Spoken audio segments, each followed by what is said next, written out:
এখন আমি 15 বছর চালাইছি, পদ্মা সেতু করছি, মেট্রো রেল করছি, বঙ্গবন্ধু ট্যালেন্ট করছি, রূপপুর পারমাণবিক বিদ্যুৎ কেন্দ্র করছি, এত এত উন্নয়ন 15 বছর আমি করলাম। কোন সরকার করতে পারে কিনা দেখাও। আমি 5 বছর ছাইড়া দিলাম, আমি বুক ফুলে ছাইড়া দিলাম, দেখি তুমি করো 5 বছরে। তাহলে তো ভোটার স্বতঃস্ফূর্ত যে নৌকায় একটা ভোট দেওয়া দরকার, ও যা 5টা দিব।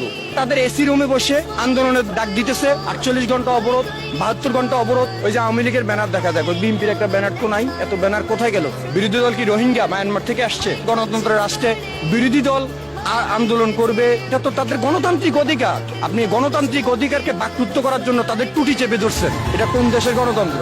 আবার বলেন মানুষ কথা বলতে পারে, কিভাবে কথা বলবে? মানুষের বাক স্বাধীনতাই তো নাই, মানুষ তো কথা বলতে পারতেছে না।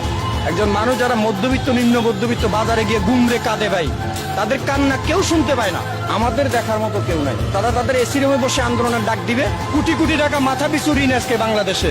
আপনি আমি ঋণ করছি, সরকারের বাবার টাকা দিয়ে উন্নয়ন করতেছে না। আমার আপনার টাকা দিয়ে দেশ উন্নয়ন হচ্ছে। 400 টাকা হাজিরা দিয়ে ঢাকা শহরে একটা ফ্যামিলি চলতে পারে না। আমাদের এই কষ্টটা, আমাদের দুর্ভোগটা কে দেখে?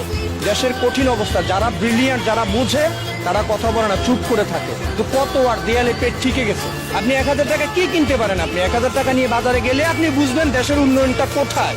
দেশের ভিতরে হরতাল অবরোধ দিয়ে সাধারণ মানুষদেরকে না খাইয়ে মারানোর লাস্ট রাস্তা এটা। আমার মনে হয় যে আমরা যখন ওই যে পুরো পাকিস্তান ছিল, সারাদিন কাজ করতাম, কাজ করে তাদেরকে 25% ভ্যাট দিয়ে আসতাম, তো তখনকালের থেকে এখন আরো খারাপ হয়ে যাচ্ছে। তখন কিভাবে নিছে? তখন আমরা সরকারের কাছে, তাদের কাছে দিয়ে আসতে হইতো।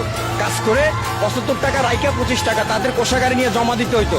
এখন সরকার ওপেন নিয়ে নিচ্ছে। সে দ্রব্যমূল্যের যে ঊর্ধ্বগতি, আলু কিনতে যাবেন আপনি 60 টাকা, 200 টাকা, 300 টাকার নিচে কোনো মাছ নাই।